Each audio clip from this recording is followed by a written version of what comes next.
Governor, what do you say to the critics who say this budget is going to leave tens of thousands of people out of the loop when it comes to health care and eligibility for Medicaid? That's one of the sore spots, if you will, for those who aren't happy with this budget.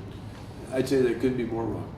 Under Jim Doyle, my predecessor, he raised eligibility for Badger Care Plus to 200% of the poverty level and didn't put enough money in, so they had to cap things off. So for years under my predecessor, there were people living in poverty who were not eligible because there wasn't funding in it. In this budget, because of the changes I make, there will not only be fewer people uninsured, everyone living in poverty going forward because of our budget will be covered. So there was something like 82,000 people who were capped because they didn't put enough money in, who lived in poverty. And I don't know about you, but I always thought Medicaid was for people living in poverty. They will be covered going forward. Now there's about as many, a slightly higher number, who were eligible before under the higher terms, who now we will help transition into the marketplace. But I think that's a good thing. And when I looked at what to do with this overall, and I looked at my extreme concern about the federal government today having a $16.5 trillion debt, and everybody in that town, Democrat and Republican alike, acknowledging that there's a deficit problem. Just the question is how to deal with it. If they have a problem today with both debt and deficits, they have a problem today that's so negative that in this budget that I just signed yesterday, over $600 million of new state money is put in just to fund Medicaid as it is today without any expansion, of which 39% of that is because of the Affordable Care Act and other related provisions of the federal government, where they backed away from commitments they previously made. So I'm filling in almost 40% of that new money is filling in failed commitments from the federal government. I don't know how I, with a straight face, could tell you that I can count on tens of millions of new dollars when they can't fund what they already have. So that puts the taxpayers of this state, I think, at great jeopardy going forward. But while I have that concern, unlike other governors, I hope you've seen that other governors just early on kind of knee-jerk said, not going to take it for whatever political reasons. We tried to find a way where we could still reduce the number of uninsured and then really look at things and said, should my goal be to have more people on Medicaid? My youngest son just turned 19 yesterday. When he was born in 1994, 10% of the people in the state were on Medicaid. Today, almost 25% are. I don't think that's necessarily a good thing. I want fewer people uninsured. I want people to have access to health care. But I don't think putting more people on government assistance, where combined with that and food stamps and unemployment comp, all too often puts people into a permanent cycle of dependency on the government. I don't think that's healthy for them, let alone for the taxpayers or other employers in this state. And so what we tried to do with this budget is transform and help people transition into the marketplace, where if you've got a single person living just above poverty who would not be eligible for a Medicaid program, but would transition into the subsidized exchange program, not ours, but the federal one, and a single individual can get a premium as low as $19 per month. Now they have some co-pays and other costs, full disclosure on that, but I think most people would say that's pretty reasonable, particularly when our goal should be to help people transition as they work up, as they get employed, as they gain more income over time. We don't want them permanently on the rolls of Medicaid and the government, because that money should be reserved for people who really need that temporary handout, or the limited few who understandably, because of a physical or developmental disability or other condition, have to be permanently dependent on the government. And that's legitimate. But the masses, we're trying to transition from government dependence to true independence. Governor, can you talk a little bit about the residency rules? That, again, was a controversial point in this budget, whether policy should be part of it, and policy of that nature. And again, you've got the constant battle between local control and where the state needs to step in. Can you speak to that a little bit? Yeah, I'll tell you both about why the policy was in and then why I think it's a good policy to begin with. In the case of, and this one is largely, you said, why is it in the budget? Well, schools are one of the biggest portions of our budget overall, aid for public schools in the state of Wisconsin. And one of the biggest school districts that, not only in terms of size, but in terms of the percentage that they get of state aid, is the Milwaukee Public School System. This isn't anything recent. Back almost 15 years ago when I was in the state assembly, I authored a bill to get rid of residency for teachers in the Milwaukee public school system. Why? Back in the 90s when I did that, going into the fall, they had a huge shortage in the number of qualified applicants who would take positions in the Milwaukee public school system. And not the only factor, but one of the leading factors was a residency requirement that made it prohibitive for them to get enough qualified teachers. Going into this budget, same issue came up again last fall, will be again going into this fall. I just looked at that and said, if one of the biggest things I'm doing is putting more money into public education, but with the expectation that I get better results, that the reason we took on some of the big reforms we've done over the last 2 years is to say, I don't just want to put money into government, I want to make it work. I want to be more successful, more productive. When you have one of the largest urban districts, not only in the state, but in the country, that has had some, unfortunately, some tremendous failures, I want to be able to want that school district to be able to find more qualified teachers. And while this isn't the only solution, I put more money in for Teach for America, I put more money behind the Boys and Girls Club there and other things as well. I just thought it was imperative to give them that tool. When looking at that, I said, if I'm going to do that there, to me, just in principle, it made sense to apply it across the board. I think it's a personal liberty issue. I think it's one of those where I have no problem, which is why I didn't veto out the language that they amended in the budget to say if there's something related to the job, the requirements of the job, such as a distance or time from station requirement, I have no problem with that because that relates to their work.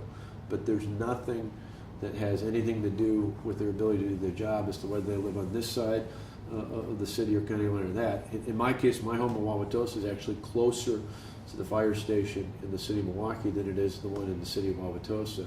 So I could live on either side of that city line, and it would have little or no bearing on me. So that's really what it was about. Saying it's in the larger sense, I believe in it. It's a personal freedom issue.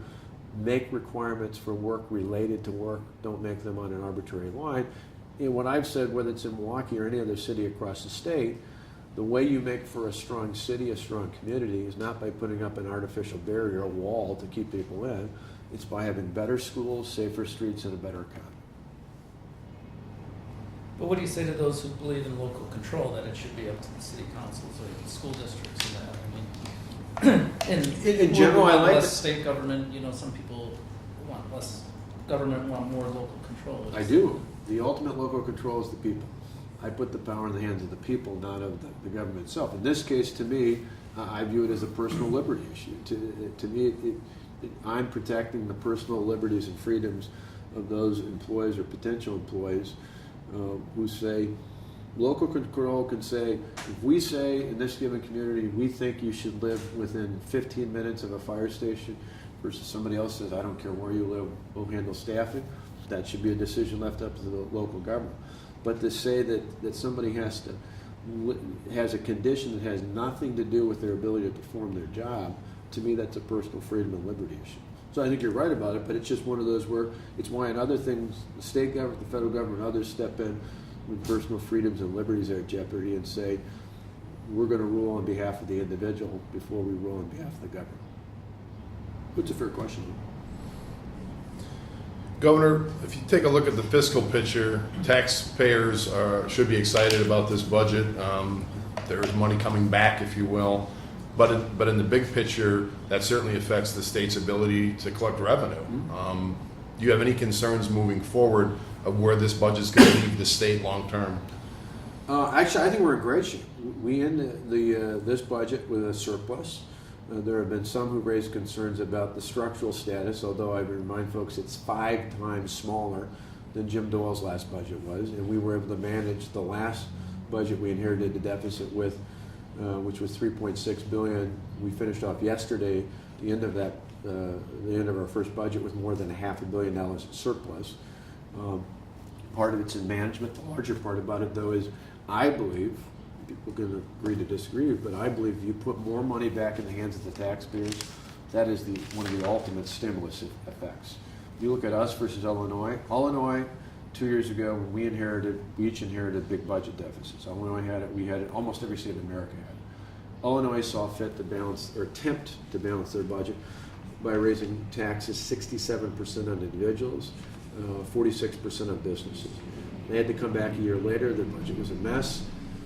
Governor Quinn at the time, as I recall, proposed something like 14 state structures being closed, thousands of layoffs, cutting. I think he proposed originally cutting $2 billion in Medicaid. They ended up, I think, whittling it down to about $1 billion cut. They cut Medicaid by almost as much as we added to Medicaid in that budget. Reason I tell you that out of context is they decided the way they balanced their budget was to take more tax money out of the hands of the taxpayers of their state, and their budget problems only got worse. They're the worst funded pension system in the country. They have the lowest bond rating in the country. We have a fully funded pension system, the only one in the country. We have a strong bond rating. We have a budget surplus. We have a budget that's projected to end with a surplus. I think putting more money in the hands of the people, because remember, when they look at the structural issue, and it's important to look at, but that doesn't account for any benefit out of the tax cuts. If you just take the 10-year average, which is a fairly modest amount, and apply that to this budget, we more than make up for any structural issues going forward. So will we watch it? Will we be diligent in our management to meet that? Absolutely. But I'm much more confident that the measures that will promote and push prosperity in this budget will have a long-term benefit that doesn't just help us balance the budget at the end of the 2-year cycle, but more importantly helps us build towards even greater prosperity going forward. Governor, as you look past the budget now that it's behind you, if you will, what would you say your top 3 goals are in the next year? Oh, I think they're all related. I mean, for me, it's overall continue to create a better business climate, because we don't create jobs. We want to create jobs in the state. I got to make it easier for you and everybody else in the state who actually creates jobs to do it. So better business environment, better environment to create jobs. Secondly, it's what we talked about before. We've got to help develop the workforce. So we've got to find more ways, more effective ways to help people get the skills they need to fill the jobs that are open and the jobs that could be open if we had a steadier stream out there. And that's immediate. And then the third fits into that, and that's continue to transform education. Because it's not only the short-term needs that we have to fill those 30,000 to 40,000 jobs I talked about on the website that open now, it's also going forward knowing that a huge challenge, and I think not only here in Wisconsin but across the country, has largely been overshadowed because of the slow recovery out of the recession. And what I mean by that is people who are at or near retirement age are working longer than they expected because their 401ks aren't exactly where they thought they'd be a few years ago.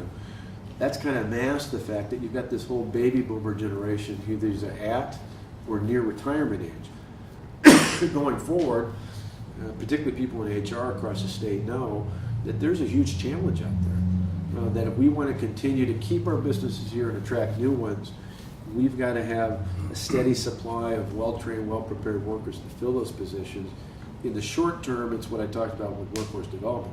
But really, in the mid and long-term range, it's making sure we continue to transform education, to have great schools, be they public, charter, private, virtual, whatever they might be, and to continuously upgrade and improve it. It's one of the things that gets hardly any attention, but one of the things that fits right into that is we put money in this budget to help schools all across the state do academic and career plans as early as 6th grade. You look at Europe, particularly Germany, they're early on, they're helping young people figure out what are my interests, what are my talents, what are my skill sets, and they treat the young people who pick a career path as a craftsman just as highly as they do someone who's an engineer or a doctor, and somehow we've lost connection to that. And so with those academic career plans, we're trying to help young people figure out the right path that they need to be on, because increasingly, not just the jobs, but the careers that are open require 2 but now 4-year degrees, and in many cases they pay more, they're more sustainable, there are more jobs open. We just need to make sure that for all of our sons and daughters in the state, we're just as proud as the son or daughter who gets a degree and can do high-skill welding as we are the one who's picks up a profession that requires a 4-year degree, because again, that's where a lot of the work is and that's where a lot of talent. I was just at a forge the other day and it was looking at the work that these guys were doing and said, this is really, there's a craft to that. There's a certain artistic value. This isn't just about pressing or operating a press. There's some real talent and craft to that. these are the sorts of things we need to promote and push, and this, so there's little things like that don't get a lot of attention. Or even we work with Dr. Evers on ACT, changing the work keys and having an overall ATC component, so that we're not just testing for four-year college bound, we're testing for everyone in school, so we know, are we really getting these young people ready for careers? So those are three things. Continue to improve the business environment, continue to help develop the workforce, and then continue to transform education so that you do indeed have that steady supply of potential workers out there. What does the short-term and long-term future hold for you? Short-term and long-term.